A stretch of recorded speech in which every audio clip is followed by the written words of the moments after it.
Hi everyone and welcome back to the channel.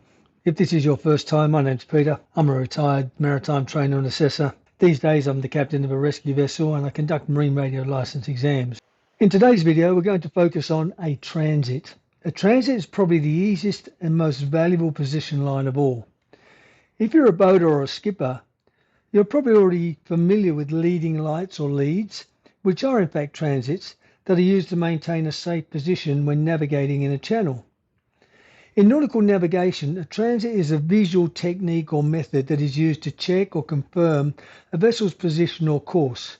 It's a very simple process and occurs when two fixed objects line up from the navigator's viewpoint, creating a straight line that can be used as a reference. So when you have two charted landmarks, like headlands or the edges of islands, visually lined up, a navigator knows that they are somewhere along that line. This is called a transit line or a leading line. The value of a transit is that it does not involve variation or deviation. It's a true position line. So you can use a transit for position fixing. If you're on the line of transit, it confirms your position. You can use it for safe navigation. Transit lines can indicate a safe channel through shallow or dangerous waters. And you can use it for checking your course. If you're steering a course and the two objects drift out of alignment, you know you have veered off course.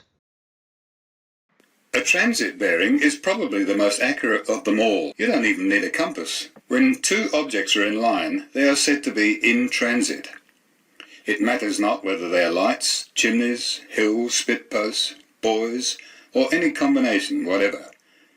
As long as you can see them on the chart, you can get your bearing.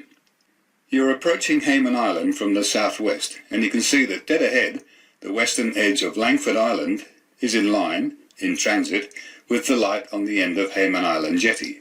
So your true course must be 037. Here's another example.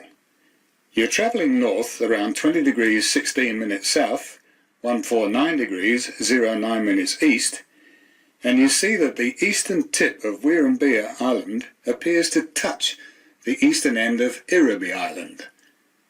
If you check this with your parallel rules, you'll find that the bearing is 003 degrees true, which gives you an extremely accurate position line. This is a great opportunity to check the deviation on your compass. The true bearing is 003 degrees. Subtract the variation, 8 degrees east, and 355 is the magnetic bearing, and is what your compass should read when the vessel is pointing at that transit. Any difference must be deviation.